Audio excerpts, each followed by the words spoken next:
పోసుకోవాలి, కుడి చెయ్యి ఓరు పెట్టుకోవాలి, ఎడమ చేతి మీద కుడి చెయ్యి ఓరు పెట్టుకోవాలి, కుడి తోడ మీద పెట్టుకోవాలి. జావా ట్యాంక్ ధరించండి. మీకు అర్థమైందా? మీ భాషలో నాకు ఎంత ఎలా వచ్చింది చెప్పేసాం.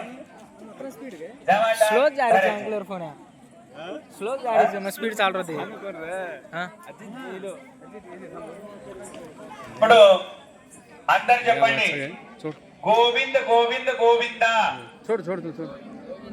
హరి ఓం గోవింద గోవింద గోవింద. శశి వర్తమాన శ్రీశ్వేతవనాకల్పే వయో సుందరే కల్పే సంపాదే జంబూ దీపే వర్తవర్షే వర్తకర్ణేజనాదేవేరో లక్ష్మీ భాగే శ్రీశైలే శేషాదిక్ భాగే కృష్ణాముదావని మధ్యమదేశే అశ్విన వర్తమాన వ్యవహారిక్ చంద్రమానేన శ్రీ విశ్వావసురా సంవత్సరే ఉత్తరాయణే వసంత ఋతౌ వైశాఖమాసే సప్తమ్యాం శుభదిదౌ వైశాఖమాసే శుక్లపక్షే సప్తమ్యాం శుభదిదౌ వాసరా వాసరస్తు వాసరా వాసరస్తు స్థిరవాసరే మందవాసరే శుభనక్షత్ర శుభకరణే బంగుడా విశేష విశిష్టాయాం అస్యాం శుభదిదౌ కరిష్యమానః గ్రామదేవతా బోడ్రాయ స్థానే కుంకుమ పూజాం చ కరిష్యే యజమానస్య గోత్రస్య.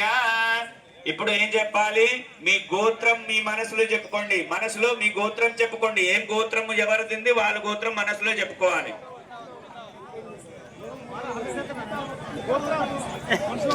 ఎవరి గోత్రం ఏముంది ఆ గోత్రం మీ మనసులో చెప్పుకోండి.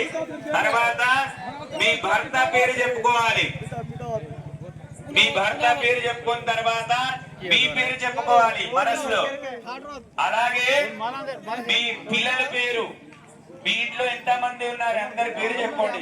పెళ్లి అయిన వాళ్ళు మాత్రమే చెప్పొద్దు. అంటే అమ్మాయిని పెళ్లి అయిపోయినాక వాళ్ళ గోత్రం మారుతుంది, వాళ్ళ ఇంటి పేరు మారుతుంది కాబట్టి వాళ్ళ పేరు మాత్రమే నేను చెప్పొద్దు. ఎంతవరకు చెప్పాలంటే మీ గోత్రం, మీ భర్త పేరు, మీ పేరు, మీ పిల్లల పేరు, మీ అత్త మామ ఉంటే అత్త మామ పేరు అంతవరకు చెప్పుకోండి. యజమానస్య గోత్రస్య సహ కుటుంబానాం గడ్డి గుడం దండానాం గ్రామ